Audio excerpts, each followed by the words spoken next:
Good evening, কেমন আছেন সবাই? আমি প্রিয়াশা। সন্ধে এখন 6:30। প্রত্যেকে মিলে যাচ্ছি এখন এই বিচের ধারে। আসতেই এত সুন্দর একটা কাজ চোখে পড়লো ঠিকই, তবে যিনি এই কাজটা করছেন বলে দাবি করছেন তার ব্যবহার একদমই ভালো ছিল না। আজ হলো পরের দিন সকাল, সবাই মিলে এসেছি সেম জায়গাতেই চা খেতে। আমি নিয়েছি একটু লিকার চা, সাথে পার্লেজি বিস্কুট। না ঘুমিয়ে চোখ টোক ফুলে একাকার, দেখে মনে হচ্ছে কি না ঘুমিয়েছি।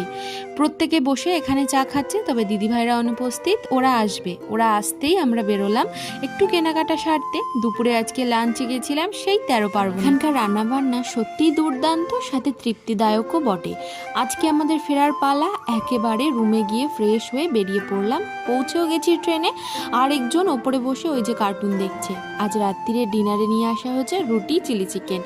চলুন তাহলে এইবার ফেরা যাক বাড়ি। সবাই ভালো থাকবেন, সুস্থ থাকবেন, সাবধানে থাকবেন। আজ তাহলে আসি।